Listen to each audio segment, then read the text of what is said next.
What's up guys, Everything Apple Pro here. It's not often you get to leak Apple's upcoming iPhone design, but today is that day.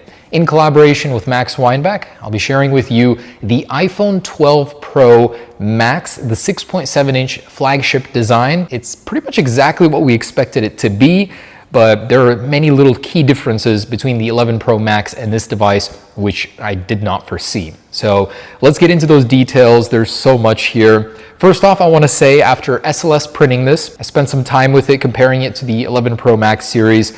It's sleek.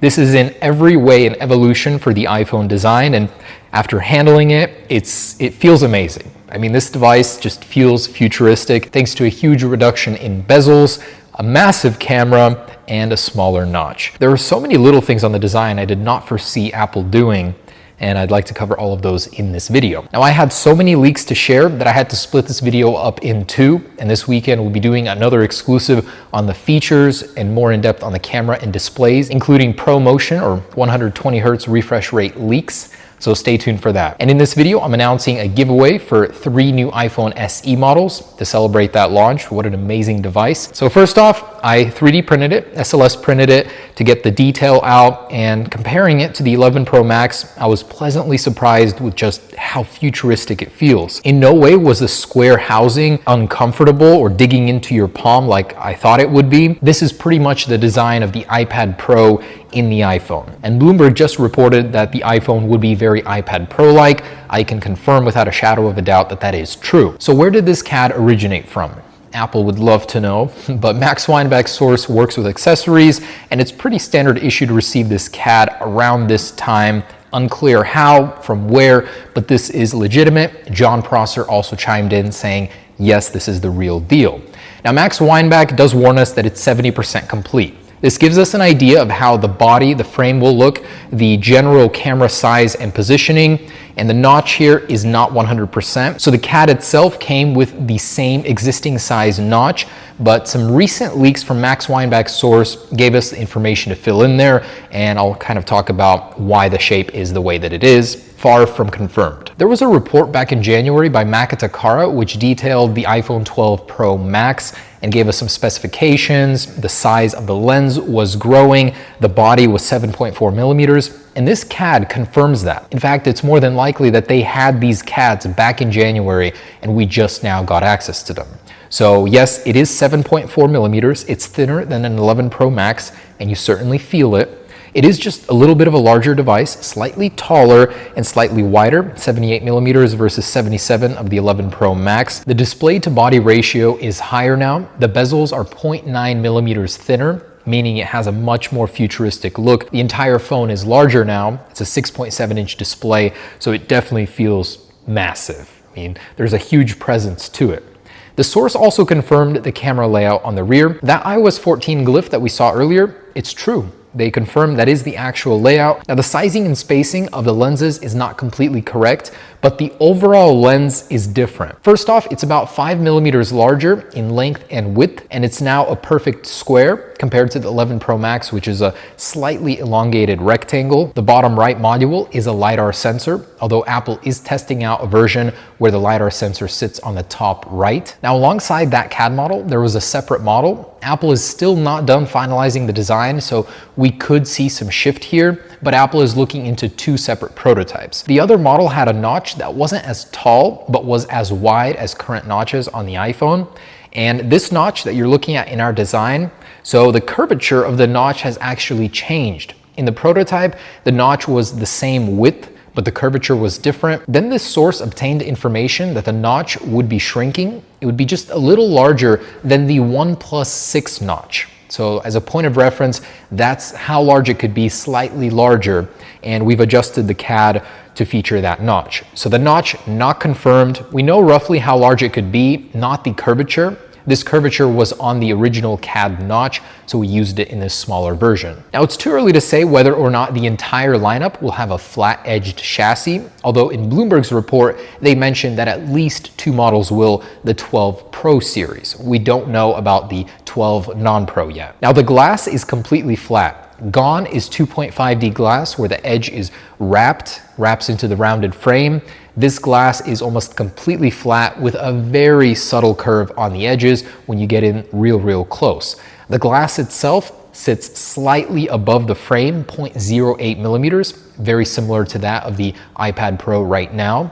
But generally it seems like a safer design where if you drop it, not as much glass is exposed as on current models. Now in the frame, the antenna bands are now getting wider. They're now 1.83 millimeters compared to 1 millimeter on the 11 Pro series, of course, because of 5G. We knew that Apple is working extensively on new antenna technology, and the new models will have higher cellular and Wi-Fi speeds, so this is a natural result of that. Apple is widening the antenna bands. Another interesting detail about the camera is the run-up is changing. The way it juts out of the glass on the back is changing.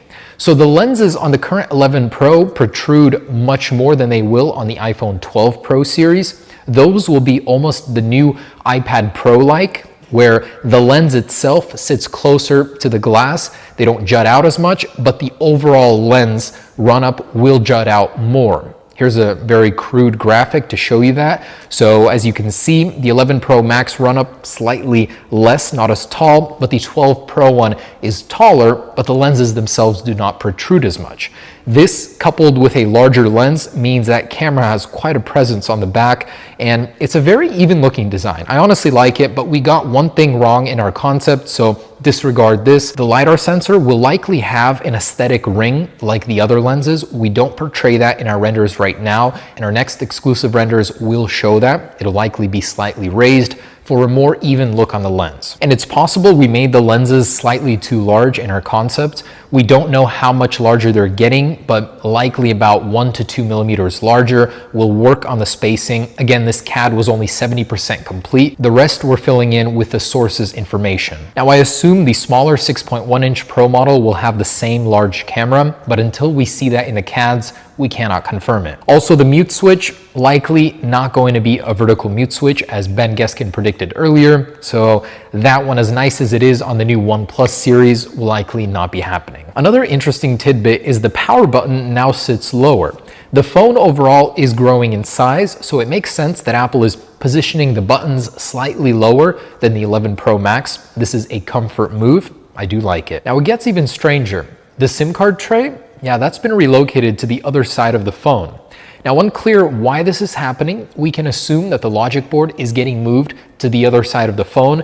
And if you remember, Compare Raja during the iPhone 11 Pro prototyping mentioned that Apple was looking into a new internal layout where the logic board sits up above the battery, and the battery being an almost square-like shape will be taking up the bottom portion of the phone, so it would be less L-shaped like, more square-like. It's possible that that leak was just a year too early. And what's even crazier is what's replacing the SIM card tray is a smart connector. At first I was a little dubious of this, but seeing it in the CAD actually printed, yes, it looks like a smaller version of the smart connector. It's just as wide, 3.5 millimeters, same width as the iPad Pro's smart connector. And from that, we can assume it is a smart connector, just a slightly not as long version. It's 21 millimeters, whereas the iPad one is 25 millimeters.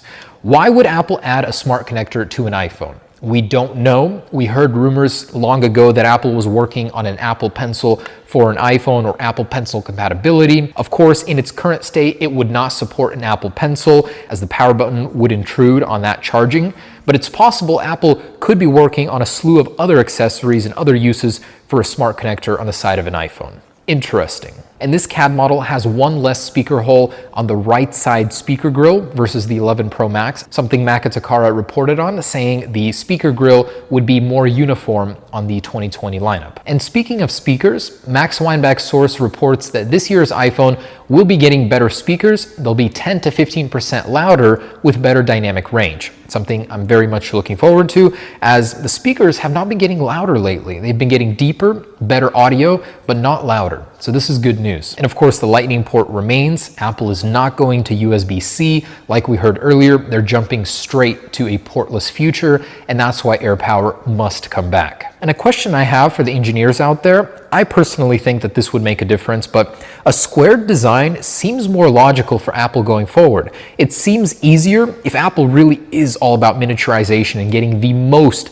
out of every nook and cranny inside the iPhone. A square design just seems logical where they can cram more into a thinner, smaller, but wider and taller frame. And my impressions after handling this CAD model, wow, the bezels being shrunk goes a long way in making this thing feel much more futuristic. That and the thinner frame, I love that it's thinner. You know, it didn't have to be, but the fact that it's a square design and it's thinner now, it tricks your brain into feeling like this came from 10 years in the future. A couple other things from Max Weinbach. The navy blue color you're seeing in a lot of our renders, it is happening. Apple is looking into it. They're actually testing out 2 separate versions of it. Both are fairly dark, but different shades of that navy blue. Apple is also considering replacing midnight green with a navy blue, which is most likely going to happen. Also, Apple is looking into new colors for the iPhone 12 successor non-Pro model, and the colors they're looking into are a light blue, a shade of violet, and a light orange. Out of those 3 colors, Apple is considering keeping 2, and it's unclear whether those would be replacing existing colors.